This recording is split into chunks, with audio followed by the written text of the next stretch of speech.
Hey gang, Jane here with another fun granny square tutorial. We're building on one of our favorites, the fusion square, and turning it into something a bit more dynamic and playful, the fusion diamond. This square brings in new color possibilities and fun geometric shapes, giving it a look that reminds me of scrap quilt blocks. That quilt-like effect comes not just from the design, but from using lots of different colors. Each row in this version is a new color, which makes it feel rich, layered, and full of movement. Lots of room for color play here. The original idea came from wanting to create a diamond shape from the fusion square using the same 2 double crochet groups, keeping that same stitch rhythm but adding another visual layer to it. Well, I've seen similar ideas out there. I wanted to keep it rooted in the fusion style and just build it out from there. So this is my own twist on this design.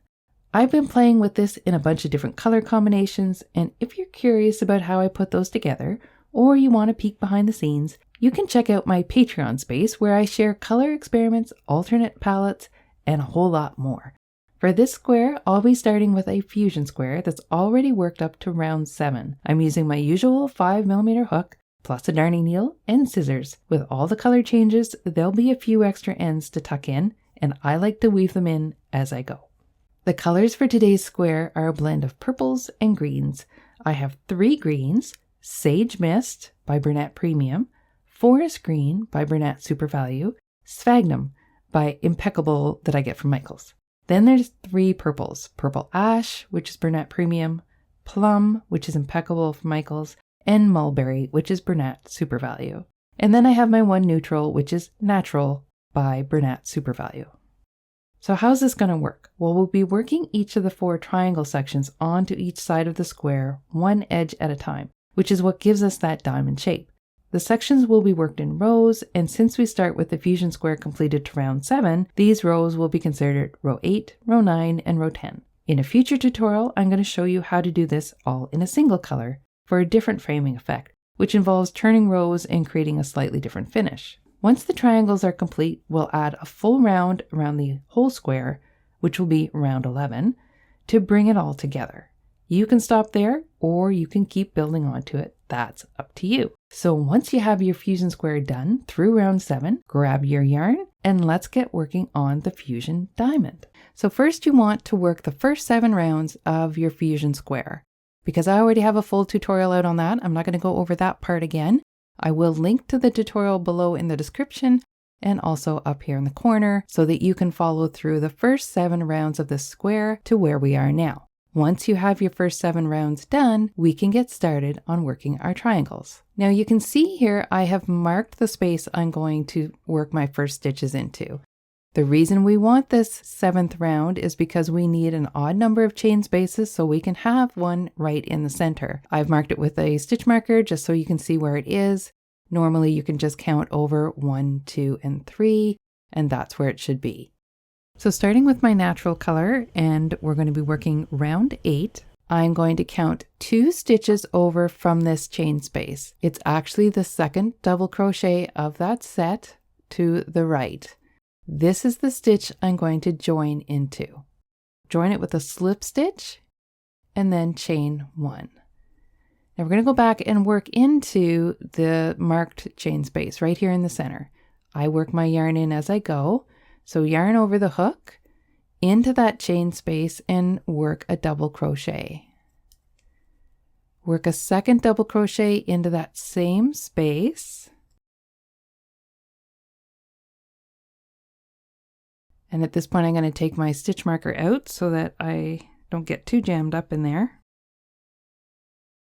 Work 3 chains, so 1, 2, and 3.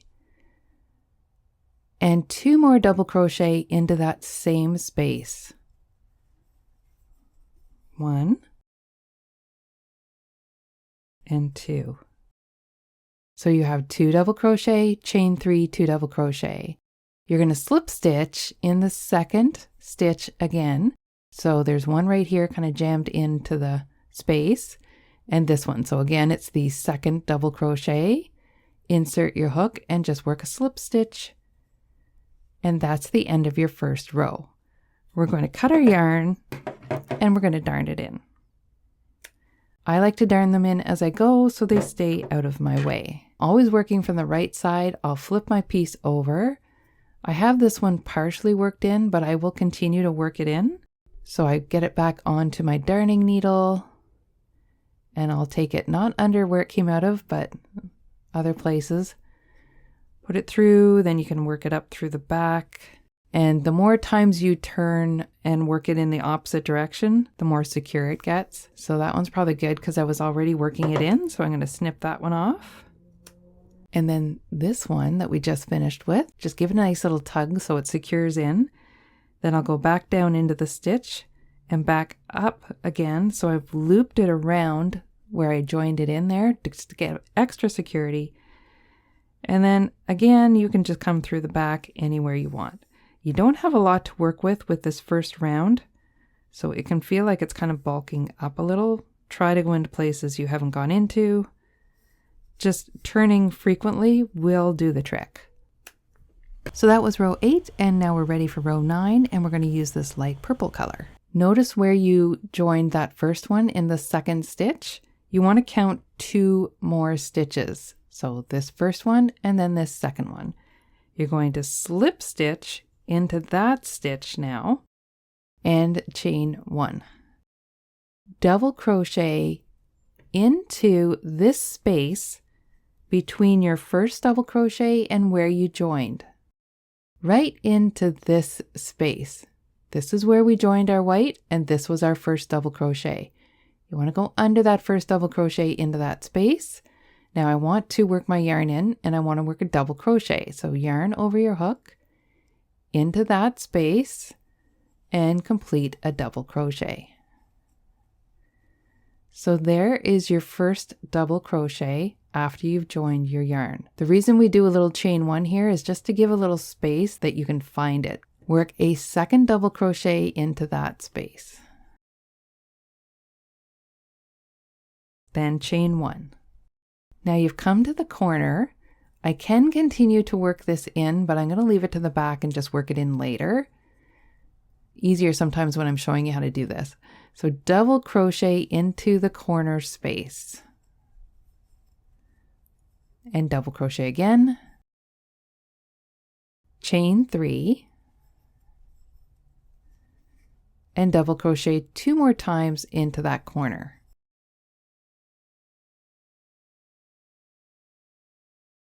Chain 1,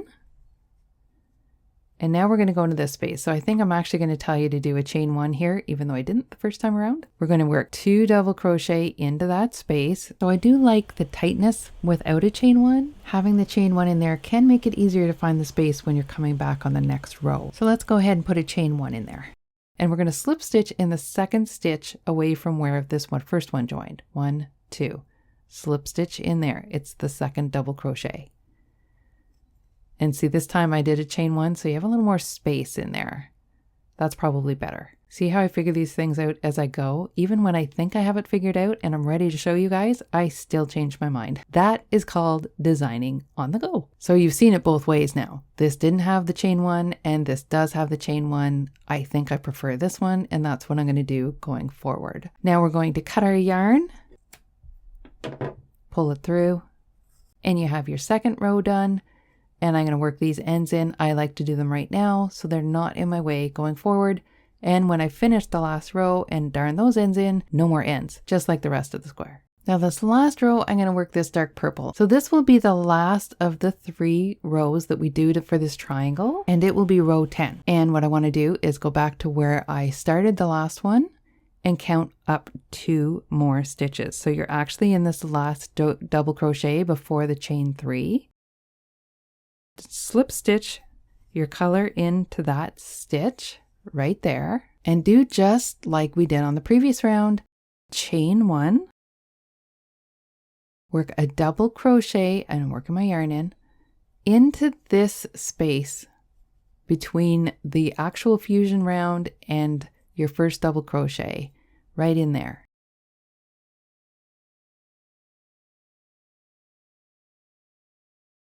You can see how it goes right into that chain space. So see, because I do that chain 1 now, it's a little more obvious.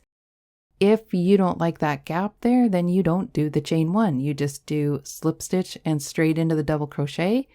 This will be much tighter to the edge, but a little harder to find that space when you want to work into it. So either way works. As I say with my crochet, experiment and see what works best for you. After this first double crochet, you'll work a second double crochet into the same space. Chain 1. Continuing on, we're going to work 2 double crochet into the next chain 1 space.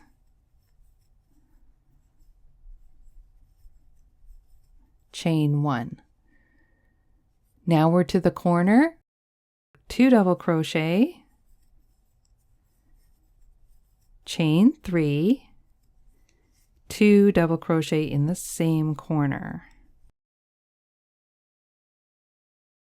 Now we've turned our corner, we're working back down the next edge, chain 1, 2 double crochet in the next chain 1 space, chain 1.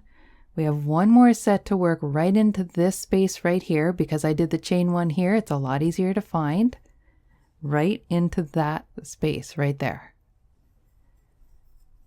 2 double crochet, chain 1, and now we go on to count up 2 stitches. So you're going to this second double crochet, the one right before the chain 3 corner, slip stitch it in place, and cut your yarn. And we've done all 3 rounds of our triangle. At this point, I will darn these ends in, and I've completed this edge of the square. I'll continue to work this edge, this one, and this one. So you'll have 4 altogether done exactly the same way as this one. And then we'll come back and I'll show you, for example, on this one. Once you have all 4 of these sections finished, then we'll come back and do one more round that goes all the way around our square. Now that I have all 4 of my corners onto my main fusion square, I'm going to work a final round to finish off the square. I'm going to use this purple. I have 2 purples going on here, so this is a lighter purple and this is really close but just a little bit deeper. That's the one I'm using here, because I used the lighter purple here. I like to keep the continuity of the colors flowing outwards.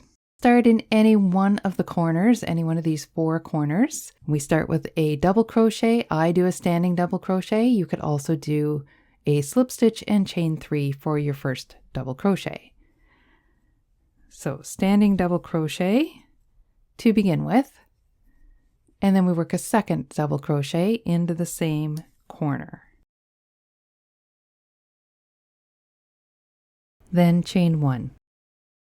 In the original fusion square, I don't do chain 1s in between, but out here, we're starting to get bigger. I want to create that space, and I find the chain 1 in between these double crochets seems to really hold this square together nicely. After our chain 1, we do 2 double crochet in this next chain 1 space.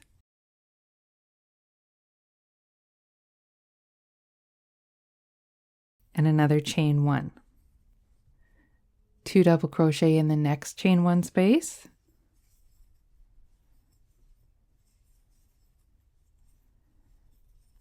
chain 1, and now we've reached this space right here, and because we decided to do the chain 1 here, the space is very obvious.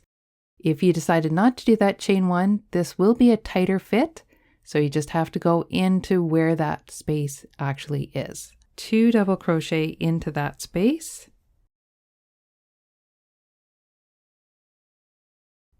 chain 1. We've now reached the chain 3 that belonged to the original fusion square. We work 2 double crochet into that. Got my end getting in the way here. Chain 1. Let's take a look at what we've done. We started over here in the corner and we did 2 double crochet sets all the way across with chain 1s in between, working into every one of the chain spaces and then working into the corner chain 3 of the original fusion. Now we're going to work our way back across here doing the same thing. After the chain 1, 2 double crochet into the space here. Space isn't as obvious as it is over here. There is actually a chain 1 there, but again, it's personal preference as to how you do this. 2 double crochet into that space, chain 1, 2 double crochet into the next chain 1 space, chain 1, and 2 double crochet into the next chain 1 space. Chain 1, we've reached the corner. This chain 3 space here, we work 2 double crochet, chain 3 for the corner, and 2 double crochet, and that takes us around the corner. Going back and looking at this edge now, we have, if you don't include the corners, you have 7 sets, 1, 2, 3, 4, 5, 6, 7 of the double crochets, chain 1s between everything. So let's go across one more time. After a corner, we chain 1, 2 double crochet in the next chain 1 space,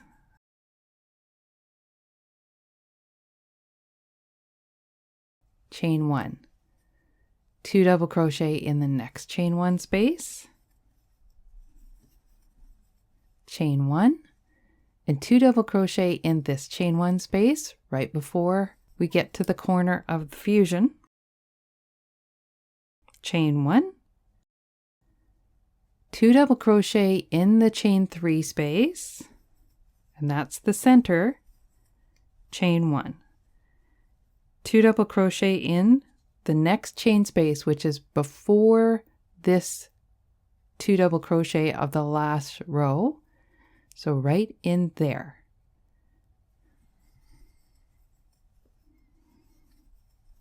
Chain 1, 2 double crochet now in the first chain 1 space of that row,